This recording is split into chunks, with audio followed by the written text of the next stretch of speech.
Hello again. Well, there's a slight delay to getting part 2 of this video out, although the antenna itself is very simple to make. I just had my corona vaccine, my first shot, and feeling very feverish at the moment. I did want to go out and do some SOTA today, and but unfortunately I've got too much of a temperature. But I'm feeling a bit better anyway, better than yesterday when I was in bed feeling sorry for myself.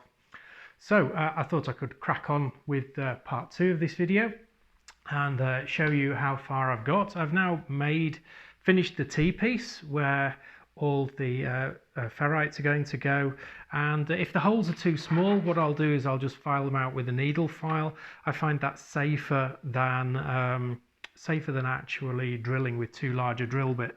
I'll just have a look, and I'm going to check with the tie wrap. I have rather large tie wraps, but oh, they go through. So there's no problem there. 3mm and my tie wrap's going through nicely. I might need to file the odd one out because more than one tie wrap goes through it. Okay, so that's all worked out there. Then I've also cut my coax to size, and looking at it, I did a quick back of the envelope calculation.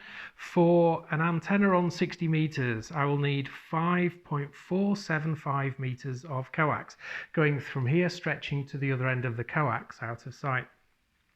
Then I looked at how long the windings would be on the ferrite, and I decided to leave an additional 1.71 meters of coax to be wound on the ferrites, and that includes a bit of run out to the coaxial plug. And also what's very important to mention is here is where the antenna, the short leg, officially starts. I always leave an additional 2 centimeters to allow for breakage. So if the worst comes to the worst and there is breakage in the antenna, it will usually break at the feed point, and that means I've always got a little bit spare, and so I can cut away and I'm still not too short. It will work a little bit too long and a little bit too short, so that gives me some play and allows for breakage in the field. So there you are, that's all measured up, and you can see now I've actually, well, I don't know if you can see, I've actually threaded on my heat shrink tubing, all about 1.7 meters of it. It ends there, and when I'm finished I'm going to put a little bit more heat shrink tubing on here just to seal up the end of this end and give it some protection.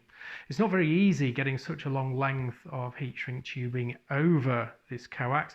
What I advise you to do is actually stand on one end of the heat shrink tubing, hold it right up like this, and you'll find you can pull up, you can actually stretch the heat shrink tubing almost 20 centimeters, then nip the coax, let the tension off, and it will shoot down, and your coax will gradually work its way through.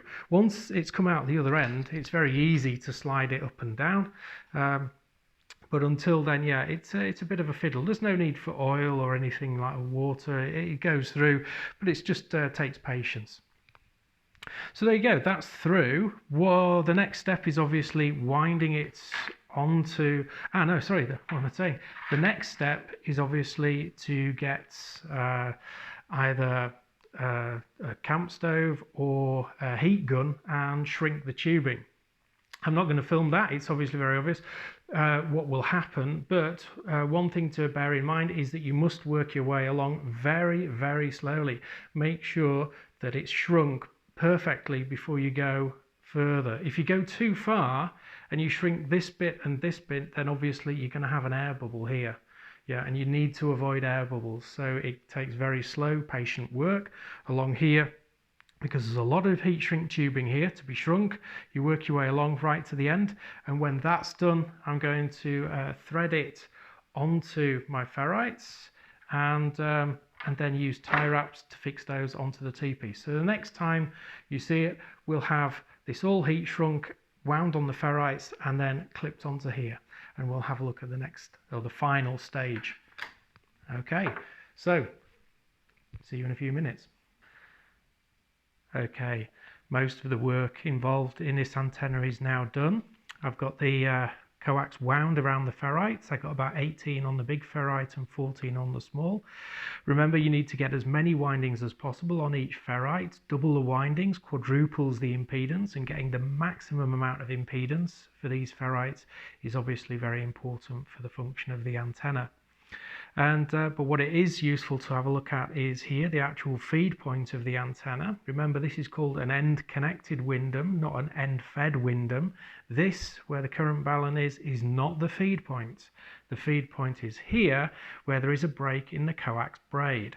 And here you can see I've trimmed away the jacket and the coax braid and allowed the dielectric to continue for about 1.5 centimeters, where I have exposed the inner conductor and soldered it to the long leg of the antenna. This is just a PVC wire. I will measure off 27 meters of wire from here, not from where the connection is, but from where the break in the coax braid is. That is the feed point. And so we make cunning use of common mode currents flowing back down the outer braid until it reaches here. This is just a loop between here until it reaches our current balun, and this is the magic of the antenna. This then forms the short leg of a Windom, and here we have the long leg.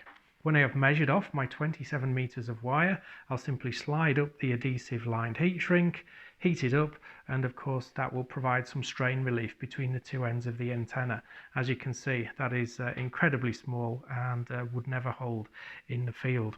So we need some good strain relief there. So that's it. The last part of this antenna will probably be in the field, where I'm going to, after I've fitted a BNC to the end here, I need to get into the club so I can get their coax tool. I don't have anything fine enough to do RG178. That is, of course, something you'll have to consider, the coax tools you will need to actually work this fine coax. But I'll get that fitted, we'll get it out in the field, trimmed, and we'll have a look at some SWR plots. So, until the next part, that's it for now.